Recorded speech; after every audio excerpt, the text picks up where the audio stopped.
Hello and welcome to Daily Politics on Trust TV. On this program, we discuss issues around politics, policy and governance. I am Shafiu Suleiman. Conservatively, northern Nigeria, which currently has 19 states out of the 36 states of the Federation, constitutes at least 60% of Nigeria's estimated 210 million population.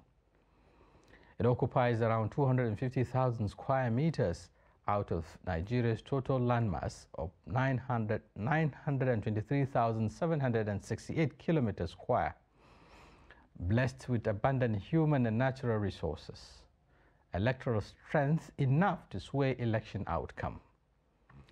Unfortunately, the region is battling with very low indices of human capital development, rising poverty levels, existential and contemporary security threats, declining economy, and collapsed industries. As we head towards the 2023 general elections, we ask, does northern Nigeria have a blueprint or agenda to address its nosediving economic and developmental indices? Who is pushing this agenda, and how would it resonate with those aspiring to lead the country?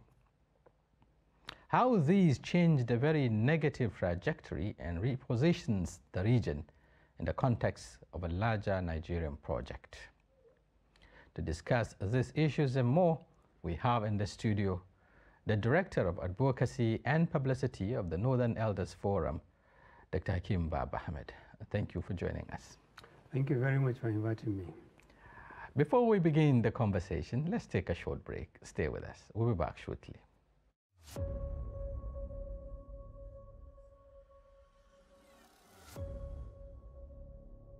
With me today is the Governor of Kano State, His Excellency Dr. Umar Abdullahi Ganduji.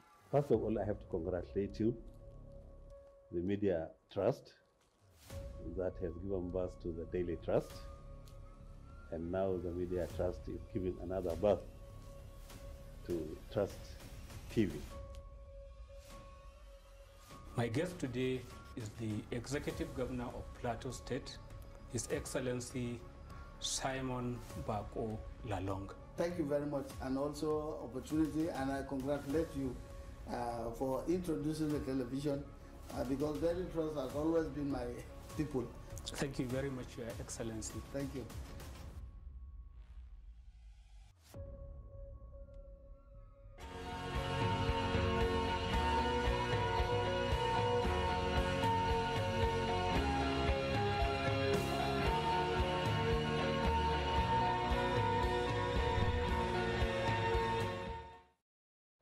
Thank you very much for joining us, or rather staying with us. It's still Daily Politics, and it's reaching you live from Trust Television here in Abuja, Nigeria's capital.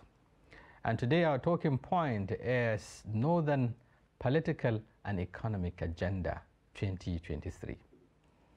And just like I said earlier on, we have in the studio Dr. Hakeem Baba Ahmed. Doctor, thank you for joining us once again. Thank you. Right. You happen to be part of the struggle, to bring the current administration. I remember in 2015, you are in the trenches, trying to push for the candidacy of President Muhammadu Buhari then.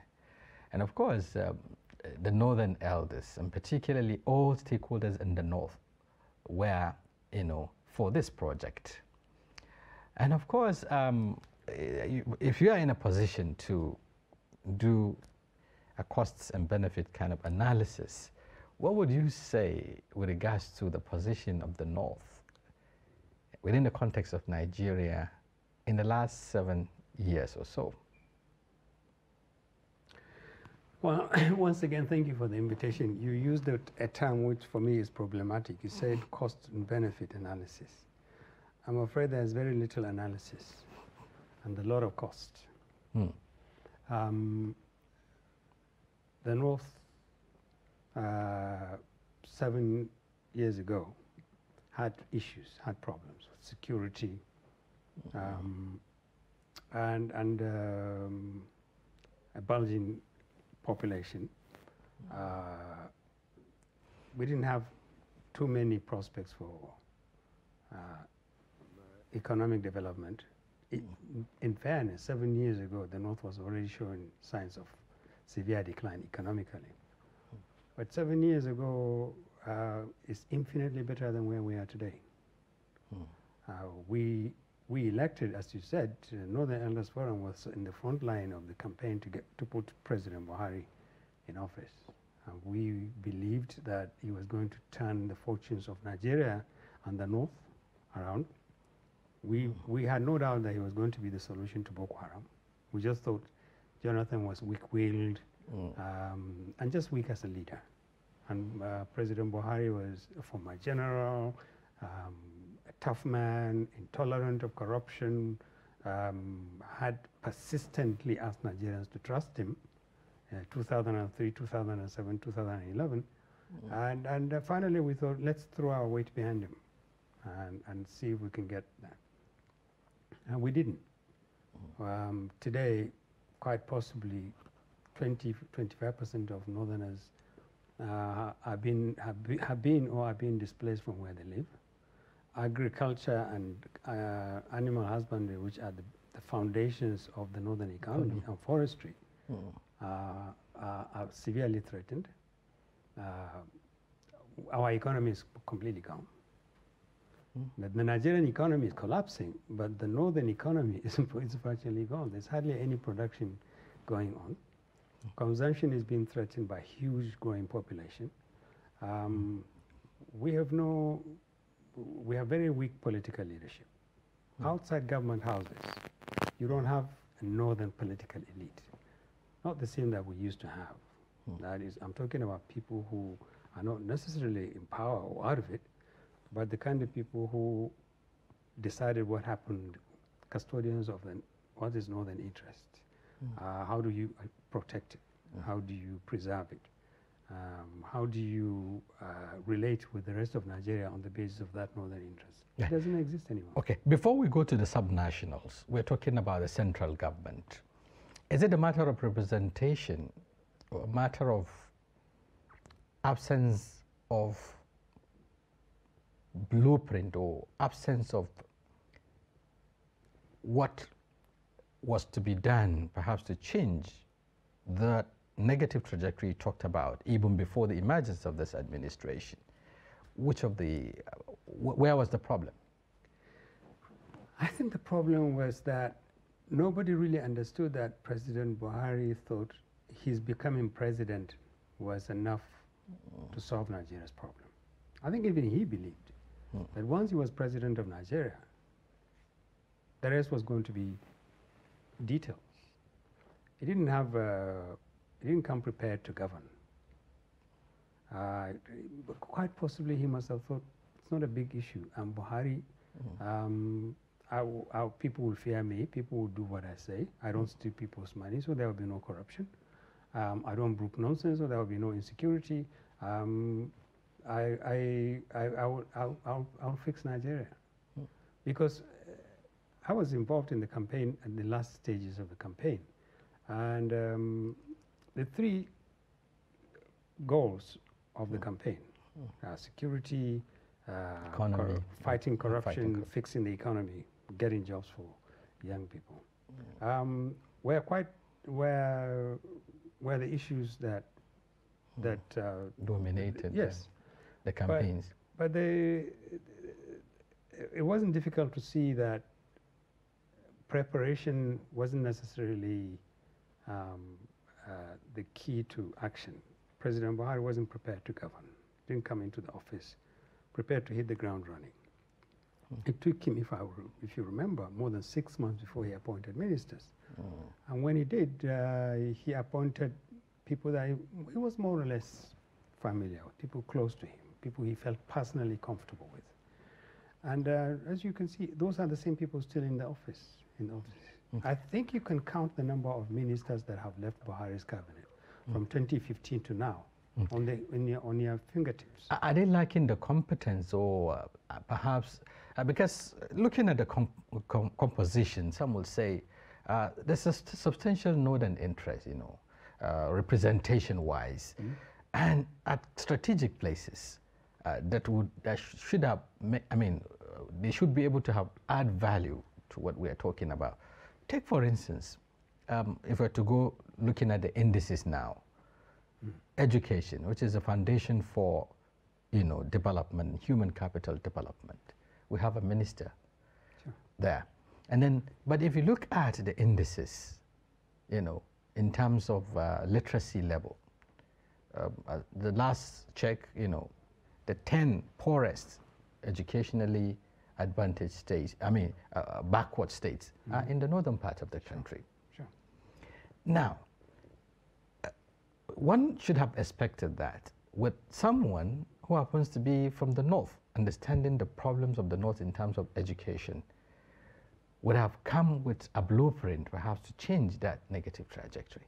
Is it that this, set of appointees were not, or got illusion, or got, carried away by the euphoria of the office instead of looking at the critical issues? For 7 years? Why?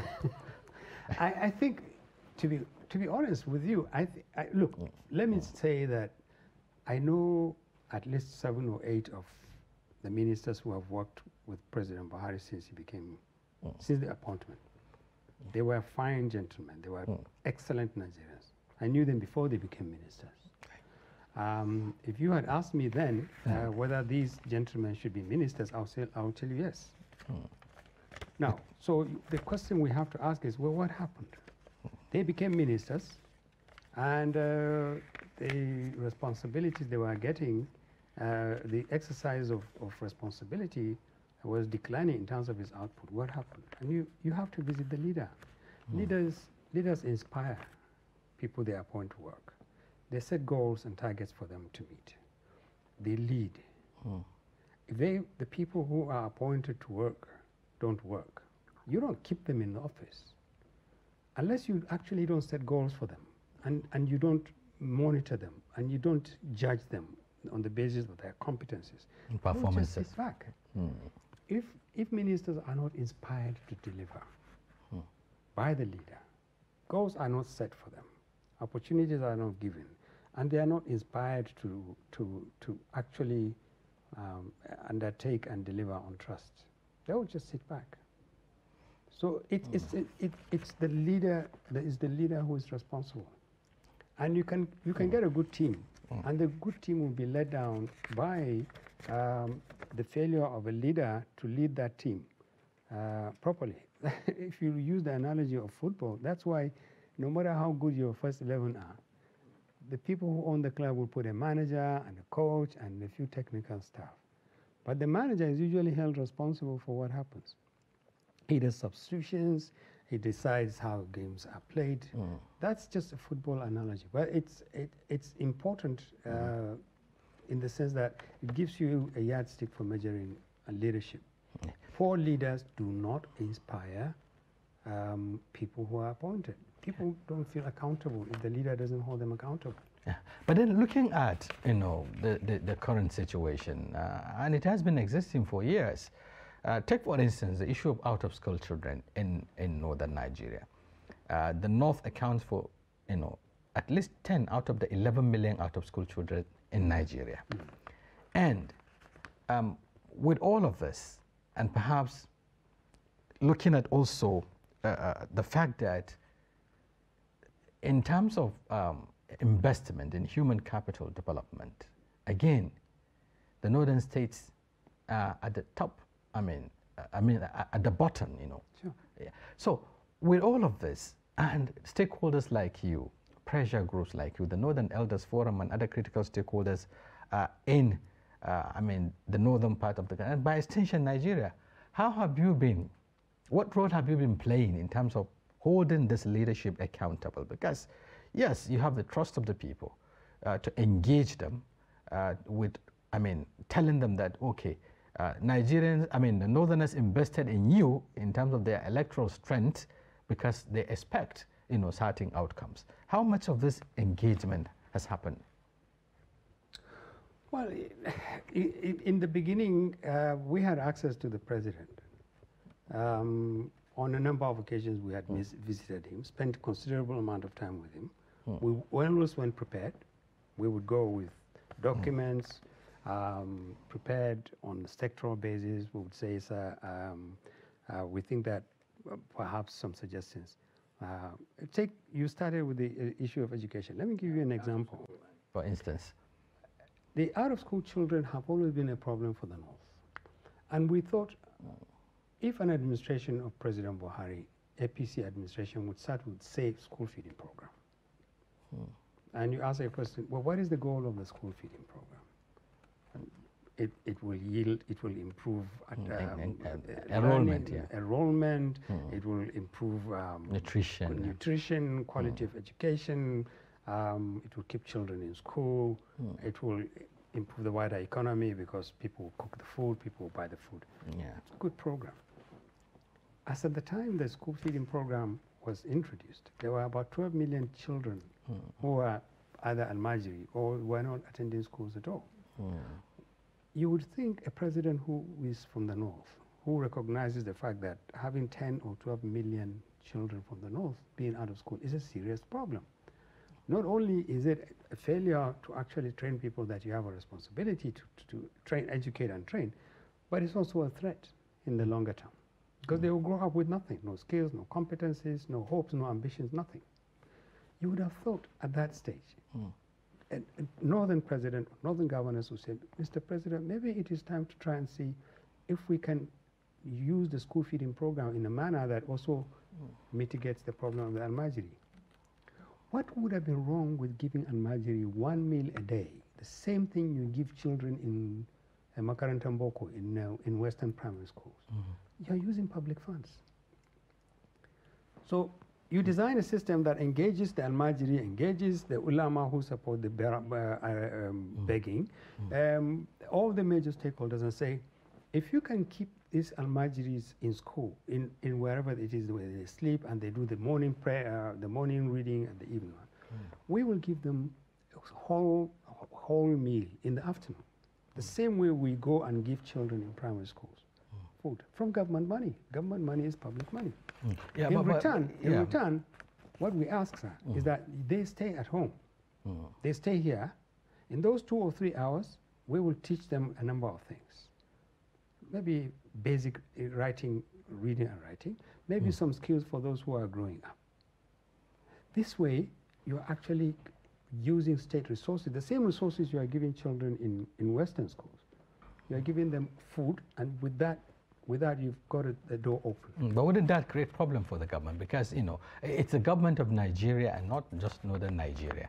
And then we certainly, when there are policies that are geared towards, or targeting the North, there's always a backlash. Take, for instance, this issue of the Ruga, settlement, if you like, or the, livestock transformation agenda. How it was vehemently rejected by other sections of the country because they felt, it's targeting the North and it's going to benefit the North alone. That aside, in fairness to the government, some would say there's a substantial decline actually in terms of the out of school. If you look at the figures, in 2013, we're talking about 15 million out of school. And today, we have less than 12 million. So substantially, perhaps maybe the feeding school, a school feeding program might have had some impact. But if I understand your position, you're looking at, perhaps whether it is comprehensive or, was done effectively to address the main problem, which is out of school and the Al-Majris. I don't know what you're trying to... I'm talking about imaginative leadership, imaginative policy making, the kind of thinking and policy design and implementation that actually genuinely addresses problems that are long-term. Now, when you spend money to reduce the number of children roaming around on the streets or who grow up to be 14, 17, 21, without any skills, without any competencies, with no preparation to be productive adults, even if they are all from, say, 7 or 8 states in the country, they are a problem for the rest of the country. So the fact that you spend state resources to mitigate the damage of these 10, 7, 8, 12 million children that will grow up and become a problem, you are addressing a national problem. Go elsewhere and find out what is peculiar about that and deal with it. The Ruga issue is another example. When you have a weak will to look at an issue and then engage the country and show them, for instance, the Ruga problem is not a Fulani, it's not a favor to Fulani. It's not a favor to the north. It's actually a way of addressing a national problem. Cattle is a national asset, even if it is privately owned, the same way that other assets are privately owned, but they get some kind of subsistence from government. There is no business in this country, none, that doesn't get support in one form or the other from government. So if you spend government money on areas where a national asset is protected and allowed to grow and develop, you are not favoring anybody. You are actually you are improving the economy, because the economy is not just one strand of activity. So, but when the leadership has no clue over what is important, what needs to be done, when and by who, you begin to have these problems. And when they can't solve the problem, what that kind of leadership does is to sit back and say, well, there's nothing I can do about this. I've done my best. There's nothing I can do. And this is what we lived with. Okay, but then looking at the fact that education perhaps is in a concurrent list of our constitution, meaning that states can also administer issues around education. And yes, we cannot push everything to the center. Sure. And that's the essence of governance at subnational levels. Now, what do you make up with the responses also coming from the states? Take, for example, out of looking at the list of top 10 most educated states in Nigeria, you find out that only one state was able to make it to the top 10, that is Kaduna. So, with all the, the monies, the federal allocation that we're getting from the federation, and perhaps other sources like the IGR and what have you, even though it's also substantially low, looking at the capacity of some northern states to even generate internal generated revenue. Do you see a disconnect or a lack of performance also on the part of the subnational governments? A lot of them, a number of them were said to have, neglected issues of education. Funding is an issue, even though there is access for such funding. The Universal Basic Education fund and what have you is there, but accessing it becomes a difficult task for some of this northern states because of the counterfeit funding. So what's your assessment, if you like, of their own intervention? How much of intervention are they making to change this narrative? Virtually none. And this is why you have to see the failure in the north, not just the failure of President Buhari to lead, but the failure of his party and his governors. See, let me remind you, many of the people who became governors and legislators, either at state or federal level, were virtually people who hung on to his coattails, the Gugu and Buhari people. So long as you are with Buhari and there's a billboard or there's a poster that identifies you with him, people thought, that's Buhari's people. Buhari needed people. We told people he needs governors, he needs legislators to govern. All types of people occupied political offices. People who were absolutely unprepared to lead. But how does that roll on him, for instance? How does that becomes his problem? If, for instance, people are elected at the various levels of governance, state levels, at a representative level and what have you, and yet we didn't see a change in terms of this trajectory. I'm not saying it's entirely his fault. I'm saying it's the failure of his party and the politics that APC had. Under APC, we had no reason for the North not to be 5, 7, 10 times more developed than now and more secure. Look, they had, in 2015, I think there were only 2 states that were PDP. That means 17 states. If they had a holistic policy, for instance, or fairly informed policies on education, on the economy, it would have been relatively easy for governors to take common positions on a number of things. But what I'm saying is that the quality of people who became governors was very low, which is one of the tragedies of the North. But does it start with the APC? Some would say. No. Looking at this is an existential problem. We're talking about decline in education. Oh yeah, I agree with you. It's been declining, and one of the things that I hope we would see happen after the next election is that somebody somewhere would allow Nigerians to look at how we are structured as a country. Do we need? Are you making case for restructuring? Absolutely. So what do we restructure? Do you understand, Shafiu, there are 19 governments, 19 governments in the north. 19, just the cost of governance alone is unbelievable. If it were possible, for instance, to quantify how much governors spent in these last campaigns, to hiring players, roaming around, using public funds for primaries, for contests, if it were possible, I'm sure you would likely to find that the amount of money they spend, public funds, to go to places, to do politics, to do this kind of thing. Maybe you could have built 10 universities in the north, put together. 19 governments, that means 19 executives, 19 legislatures, 19 judiciaries, 19 civil services, 19 government houses, 19. We had one government in the past. We need to redress, we need to revisit this. Must we have this plethora of structures that are just simply draining money? Close to 40 or 50% of every kobo that is sent to our states from Abuja goes into maintaining governments, not people.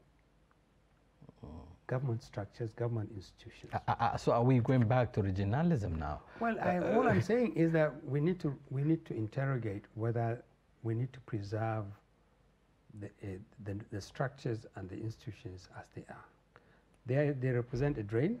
They do not contribute to economic development or social development. They serve those who occupy them, whether they are political or appointed people.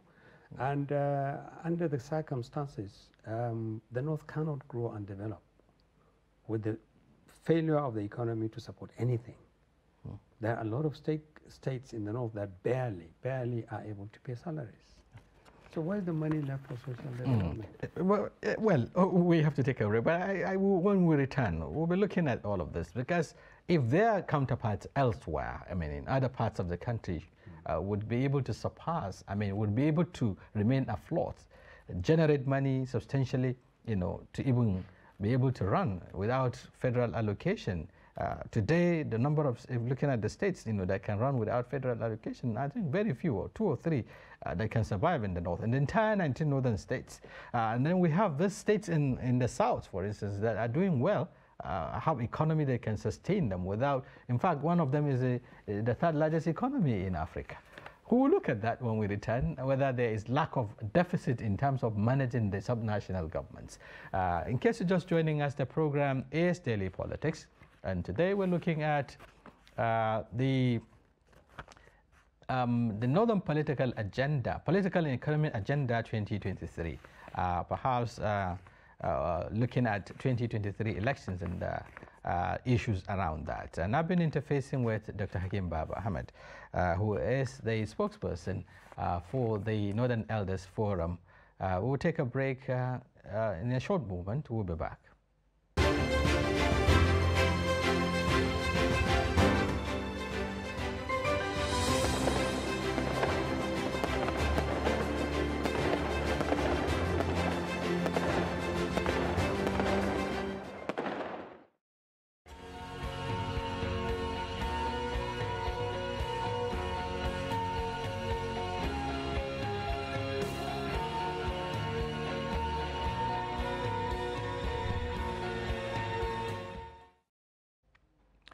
Thank you very much for staying with us on Daily Politics. And today we're looking at the Northern Political and Economic Agenda 2023 with Dr. Hakim Baba Ahmed.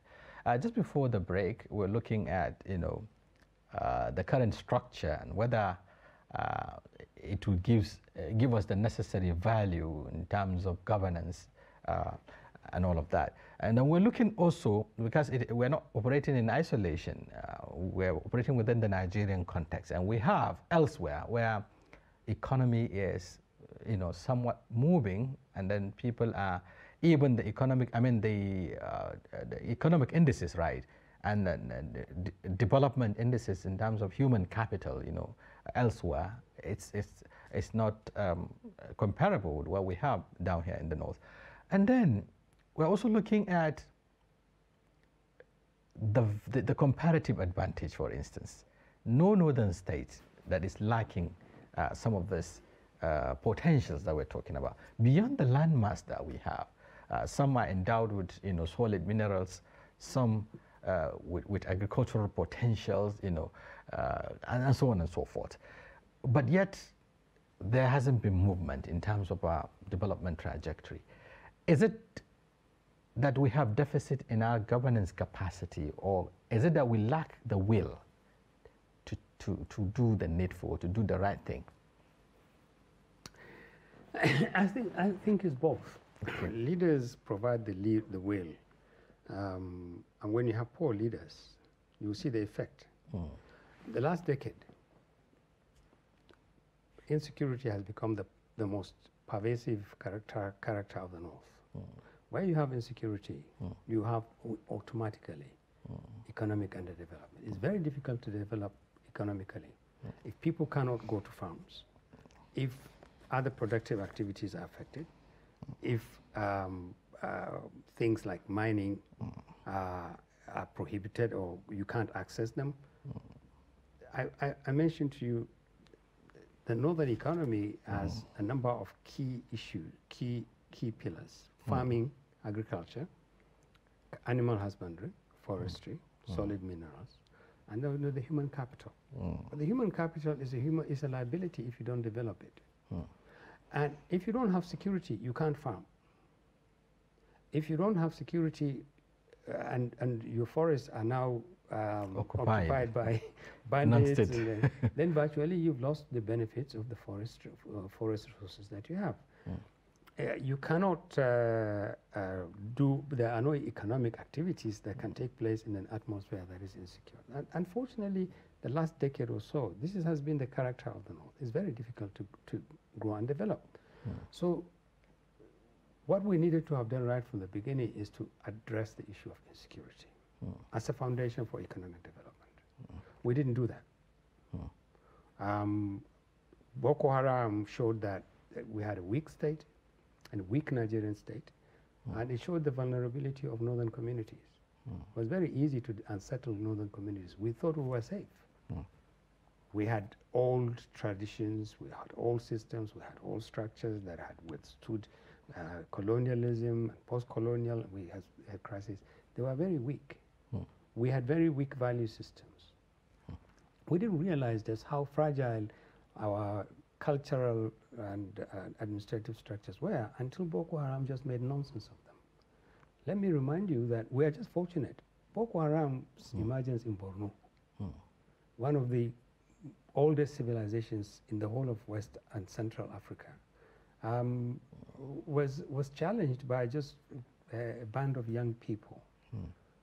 And it grew. Who are also the product of bad governance. Yes, who were products of bad governance. And I was a member of the Boko Haram, the government team that was to negotiate with Shekau, appointed by Jonathan.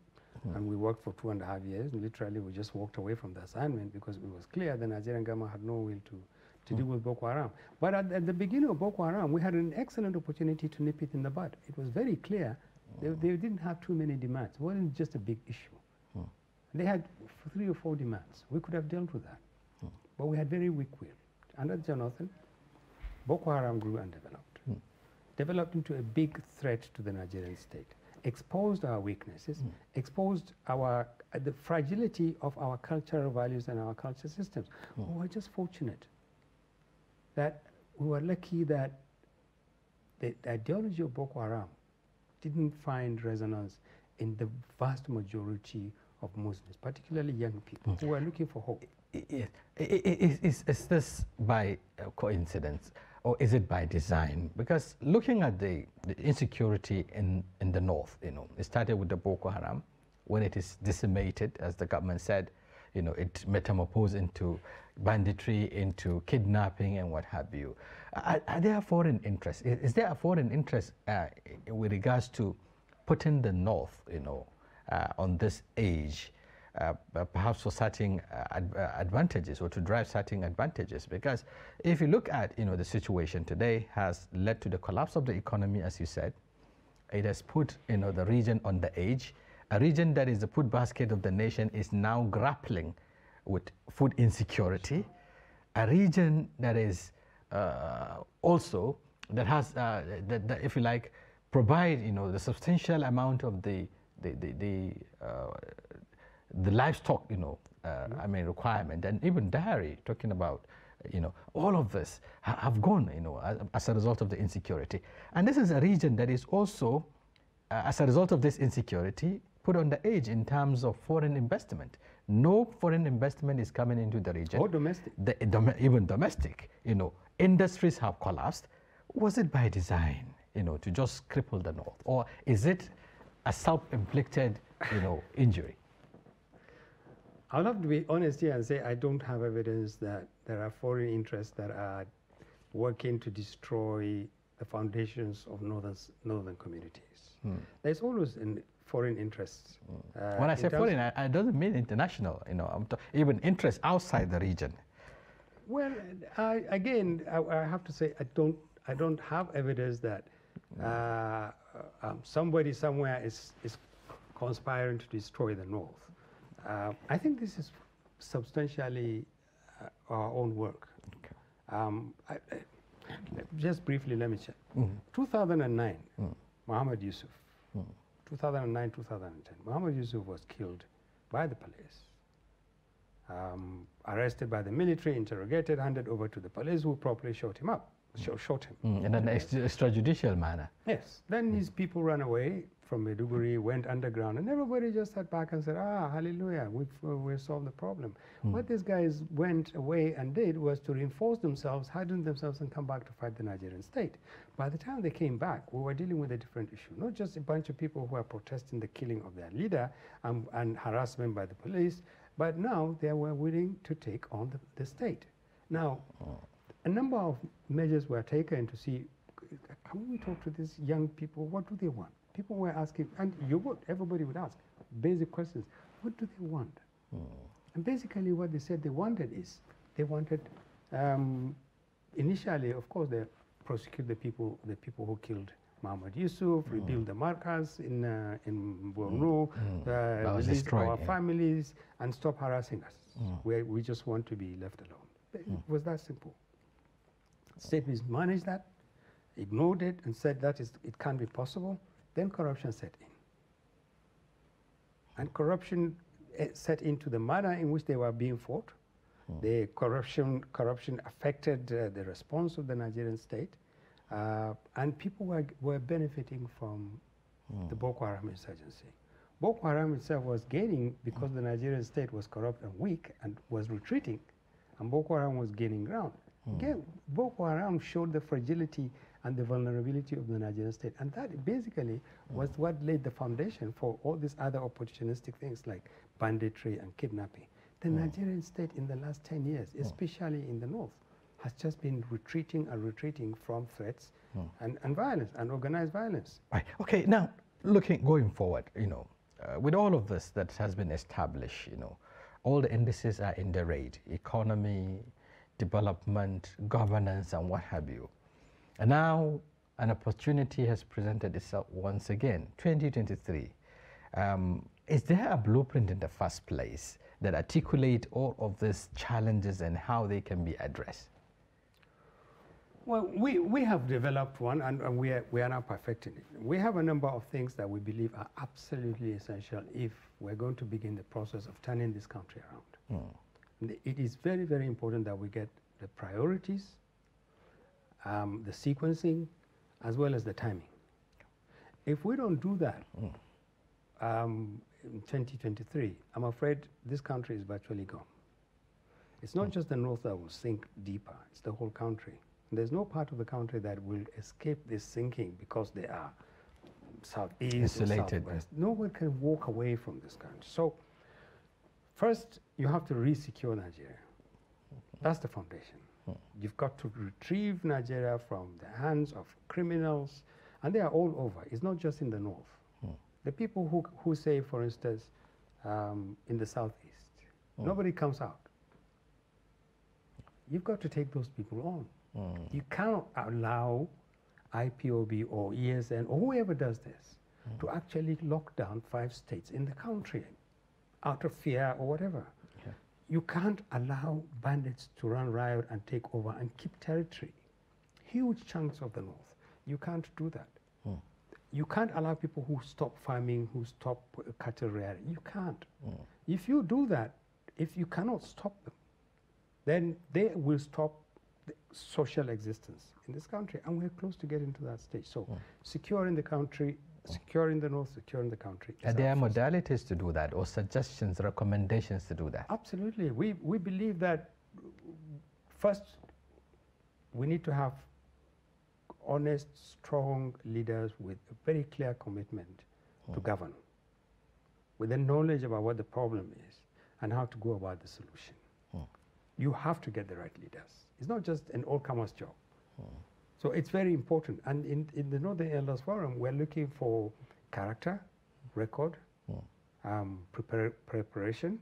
We can't determine who is going to be the candidate. Yeah. They have already emerged. Because when you talked about, the choices now, some also are looking at it that way, whether we actually even have the choices in the first place, looking at the those contending, if you like, or aspiring to lead.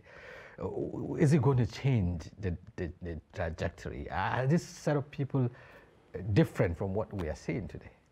Well, let me just say that I'm afraid that question is not a moot question. We have to take from what is available. Unfortunately, this is what the democratic process does. It gives you a choice between the bad and the worse. But even a bad leader can improve, a bad person in the position of leadership can tremendously improve the quality of his leadership by the manner in which he brings people on board who can help him or her. So we're looking for teams that people will work with. When we sit down, when we look at a leader now, we don't just say, you. We say, as an individual. Your team. Yeah. We want to see who we are going to work with. We want to see your plans for agriculture, for security, for education, for out of school and what poverty. We want to see them. Who are you coming to power with? And we will start judging you from when you campaign. Who is surrounding you? Who is doing your thinking for you? We will not make the mistake we made in 2015 and 2019 and support a person purely on the basis of his so-called personal qualities.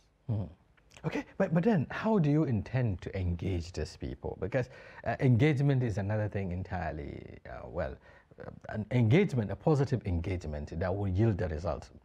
And how do you intend to hold them accountable to their covenant, if you like, if there is any? Well, first, we have a plan to literally sit down for periods, productive periods, with all the all the candidates that are willing to sit with us. Okay. And we will interrogate their plans, their policies, kind of issues I'm talking about now.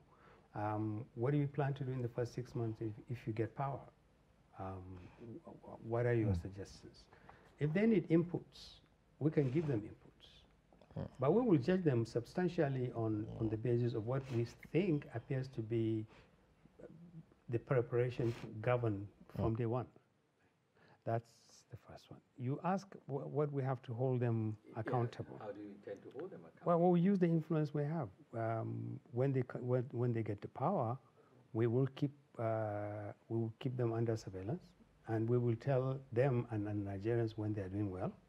We will support them with everything that we can, with ideas and suggestions and whatever influence we have, because leadership is a collective responsibility. If they fail, either because they are just not prepared to lead and win the war against insecurity, against poverty, against rising cost of living, and they just want to stay in the villa and enjoy the role of being leaders, we will tell Nigerians and we will raise our voices against them. Yeah. 13 million votes, for instance, or thereabout, you know, the bargaining chip, everyone is scrambling for this block votes, so to speak, of the North. Looking at the choices before us, are you also worried that this could split, you know, along the line of, you know, political affiliations or interests, and how would that affect, you know, your bargaining chip, if you like? Well, at this stage, I think we have a solid reputation in the minds of all the contestants. The Northern Elders Forum represents, even if I have to say so myself, a fairly formidable group of Northerners who command a lot of respect. People. Even though some would say it has also gone along. I mean, it's also fragmented along political affiliations. Some. Not really. We don't have. We do not. We've always supported one government. Okay. We've always taken a position. In 2015, we supported Buhari. Yeah. 2019, we campaigned against him. Okay. You supported then Atiku. If you campaign against him. Basically, what we did was to say to Nigerians, don't give President Buhari a second term. Okay. By implication, that means elect Atiku. We didn't campaign for Atiku. We allowed him to do his campaigning, but we did what was the responsible thing to do. And we said, if you give President Buhari another 4 years, the country will be considerably worse than it is now. So don't make that mistake. He's been president for 4 years, 2015 to 2019. Don't give him a second term. Either we didn't convince enough Nigerians, whatever happened, he came back. So what is the likely direction now? Well, the likely direction now is that we will judge these candidates, and to the degree that we find that one of them fits our template for good leadership, particularly in the North, we will support him. We have never hidden our plans to support good candidates. We will support him. If it is necessary, we will campaign for him. Yeah. Are you also worried about the environment, securing the environment? Because substantially, looking at what is happening in terms of insecurity, the North may be on the edge in terms of its voting strength. Displacements are, you know, across some states that are endemic to this insecurity. And then the discontent, if you like, also, the disenchantment, you know, how people are getting, I mean, the level of apathy now. Sure. How do you intend to address all of these issues? Oh, it's been very worrying, and I can tell you it was revealing. When we were mobilizing, we worked very hard to mobilize people to register. And we came across I have never been more dejected than when I saw the number of Northerners who were saying no. To hell with politics, to hell with elections, to hell with everything. This is where we are. Look at where we are. And we voted twice between 2015 and now. We voted in 2015. We voted for the same man in 2019. Look at where we are. We are either refugees, or we are being hounded, or we're even the bandit in the bush was saying they voted for Buhari in 2015 and 2019, and look at where they are now. I'm telling you, and it was the biggest thing. We did a survey, a huge survey, that showed about 44% of the people who were saying they were not going to register were saying that because they were angry and frustrated and disappointed that at the performance of this administration. Many of them were not going to bother because they were either refugees or running away from insecurity. So we helped a lot in calming people down and convincing them to register. Okay. Now, the question you asked very quickly. Do we see a result, do we see a threat in the election? That's right. Will insecurity affect the outcome? The power, the strength which the North have? Yes, we worry. We worry a lot because a huge number of people have been displaced, and we don't know how many more will be displaced between now and the elections. It worries us a lot. Well, okay, thank you very much. I understand we have to come to a close on this conversation at this moment. Time has been fast spent. We really appreciate your thoughts and perspective. Dr. Hakeem Baba Ahmed is the spokesperson for the Northern Elders Forum, a pan-Northern Nigeria pressure group of elites, who have been championed in the cause of the region in the context of the larger Nigerian society. Once again, thank you very much for coming. Thank you. On behalf of our guests and the technical crew, my name is Shafiu Suleiman. Enjoy the rest of your day.